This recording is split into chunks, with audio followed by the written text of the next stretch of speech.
Hi friends, இது உணவு talkies. இன்றைக்கி நம்ம பார்க்க போகிற ரெசிபி சீரக சம்பா மஷ்ரூம் பிரியாணி.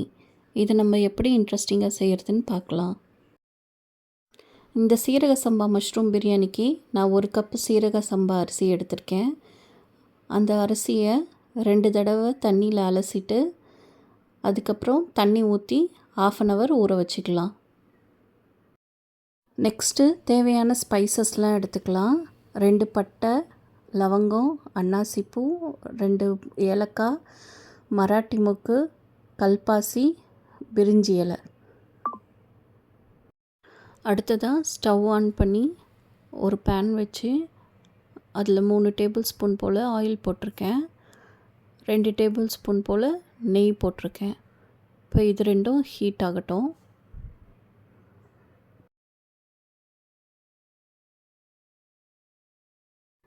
ஆயில் ஹீட் ஆனதும் நம்ம வச்சுருக்க ஹோல் ஸ்பைசஸ் எல்லாத்தையும் போட்டுக்கலாம்.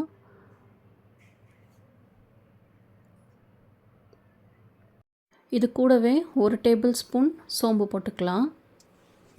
இப்போ இது எல்லாமே பொரிஞ்சு வரட்டும். இது கூடவே ஒரு பச்சை மிளகாய் கீரி போட்டிருக்கேன். 1.5 வெங்காயம் பொடியாக ஸ்லைஸ் பண்ணி போட்டிருக்கேன். ஆனியன்ஸ் எல்லாமே நல்லா கோல்டன் ஃப்ரை ஆகட்டும். அது வரையும் ஃப்ரை பண்ணிகிட்டே இருக்கலாம்.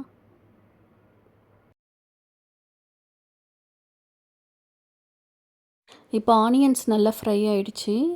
இப்போ இதில் நான் 2 டேபிள் ஸ்பூன் போல் இஞ்சி பூண்டு பேஸ்ட்டு போட்டுக்கிறேன். அடுத்ததாக ஒரு தக்காளி ஆட் பண்ணிக்கிறேன். அதுவும் நல்லா ஃப்ரை ஆகட்டும். அடுத்ததாக கொஞ்சம் கருவேப்பிலை, 1 கை புதினா, 1 கை கொத்தமல்லி ஆட் பண்ணிவிட்டு இது எல்லாத்தையும் நல்லா ஃப்ரை பண்ணிக்கலாம்.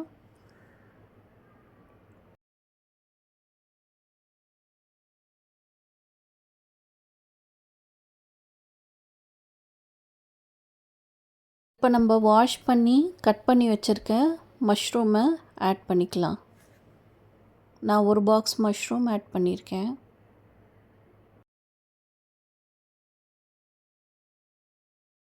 மஷ்ரூமை ஆட் பண்ணிவிட்டு அதையும் நல்லா சாட்டே பண்ணிக்கலாம்.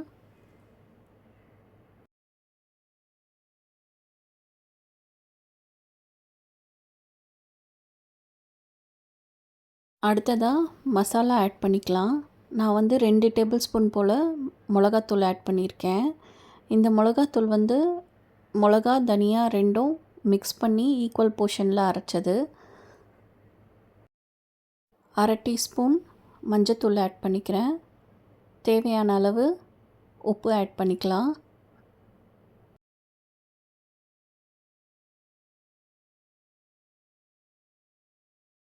இப்போ இந்த மசாலா எல்லாத்தையும் நல்லா மிக்ஸ் பண்ணிக்கலாம். அடுத்ததாக 2 டேபிள் ஸ்பூன் போல் கெட்டி தயிர் ஆட் பண்ணிக்கிறேன். இப்போ இது எல்லாத்தையும் நல்லா மிக்ஸ் பண்ணிக்கலாம். இப்போ இந்த மசாலாலாம் நல்லா வதங்கிருச்சு. இப்போ நான் ஸ்டவ்வை ஆஃப் பண்ணிக்கிறேன். நான் ரைஸ் குக்கரில் பண்ண போகிறதால ரைஸ் குக்கர் பேன் எடுத்துக்கிறேன். இப்போ இந்த ரைஸ் குக்கர் பேனில் நான் 1/2 அன் ஹவர் ஊற வச்சுருந்த சீரக சம்பா அரிசியை தண்ணியை வடிச்சிட்டு நான் வெறும் அரிசியை மட்டும் ஆட் பண்ணிக்கிறேன். ஆட் பண்ணிவிட்டு இந்த வதக்கி வச்சுருந்த மசாலாவெல்லாம் நம்ம இதில் ஆட் பண்ணிக்கலாம். நான் பிரிஞ்சி, பிரியாணி, பொங்கல் எல்லாமே ரைஸ் குக்கரில் தான் செய்வேன். ஏன்னா இது எப்போவுமே வார்மில் தான் இருக்கும். நம்ம சாப்பிட்ற வரைக்கும் சூடாக இருக்கும்.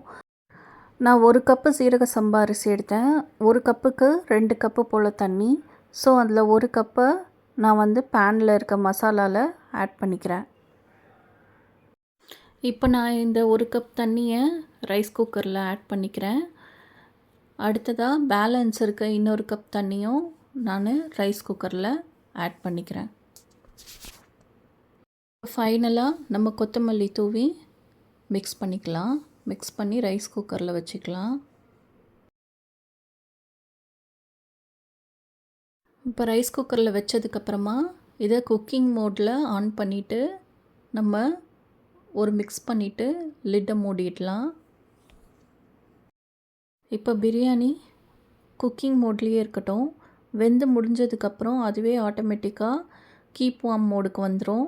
கீப் வார்ம் மோடுக்கு வந்ததுக்கப்புறம் உடனே ஓப்பன் பண்ண வேண்டாம். கீப் வார்ம் மோடுக்கு வந்ததுக்கப்புறம் ஒரு 10 மினிட்ஸ் 15 மினிட்ஸ் கழித்து நம்ம ஓப்பன் பண்ணலாம். ஏன்னா அந்த அரிசி மலர்றதுக்கு நம்ம கொஞ்சம் டைம் கொடுக்கணும்.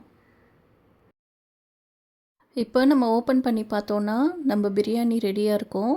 அதை நம்ம மிக்ஸ் பண்ணிக்கலாம். ரொம்ப மிக்ஸ் பண்ணாதீங்க. இப்போ இந்த கீப் வார்ம் மோட்லேயே நம்ம வச்சிட்டோன்னா நம்ம சாப்பிட்டு முடிக்கிற வரைக்கும் அந்த அரிசி சூடாகவே இருக்கும். அவ்வளோதான் ஃப்ரெண்ட்ஸ், நம்மளோட சீரக சம்பா மஷ்ரூம் பிரியாணி ரெடி.